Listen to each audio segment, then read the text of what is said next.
Salam alaikum, bonjour à tous, j'espère que vous allez bien. Aujourd'hui on se retrouve avec une recette sucrée, un pur délice, ça s'appelle qtaïf. On passe tout de suite à la recette. Pour les ingrédients, il vous faudra de la pâte à qtaïf, vous la trouvez comme d'habitude dans les magasins maghrébins ou turcs.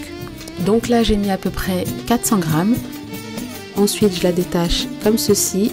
J'aurais dû la mettre dans un saladier plus évasé, mais c'est pas grave. Ensuite, quand vous obtenez un résultat comme ceci, c'est que c'est bon.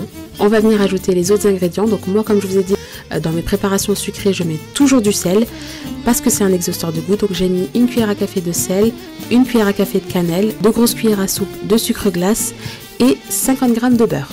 Et on continue en mélangeant très bien. Alors le qtaïf, vous pouvez le cuire soit à la poêle sur le gaz, soit dans un plat allant au four. Donc moi j'ai décidé de le mettre dans une poêle pour le faire cuire sur le gaz. Donc là je vais venir beurrer ma poêle. Ensuite je vais ajouter un petit peu d'huile. N'hésitez pas à me dire en commentaire si vous connaissez ce dessert. Alors je sais pas s'il est d'origine algérienne ou alors il est turc. Je vais pas m'avancer parce que je ne sais pas. Donc ensuite, on va prendre la pâte à qtaïf qu'on va diviser en deux. On va prendre une première partie qu'on va mettre dans la poêle comme ceci. On va bien l'étaler. Et au milieu, on va venir mettre une farce qui est faite à base de 200 g d'amandes, une cuillère à café de cannelle, un peu de fleur d'oranger, une cuillère à soupe de sucre et 50 g de beurre. Dans la farce, si vous souhaitez, vous pouvez rajouter soit des noisettes, soit des pistaches. Franchement, ça rajoute un goût vraiment très bon. Et ensuite, on vient refermer notre qtaïf avec le reste de la pâte.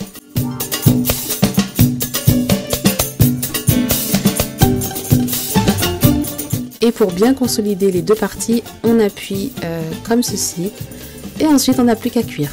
Très important les filles, pour obtenir une belle dorure et une belle cuisson, je vous conseille de faire cuire votre qtaïf à feu doux. En attendant que notre qtaïf cuit, on va passer au sirop. Donc là, j'ai mis une mesure de sucre pour 2 mesures d'eau. Ensuite, j'ai ajouté une tranche de citron et une demi-cuillère à café de cannelle.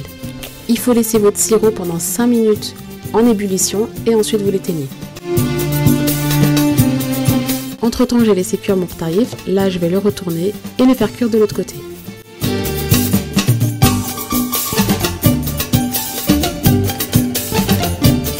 Donc là, la cuisson est terminée. Je l'enlève à l'aide d'une assiette.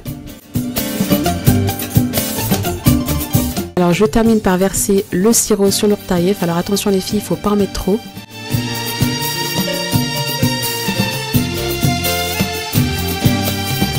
Et la touche finale, j'ai ajouté des amandes concassées tout autour du qtaïf.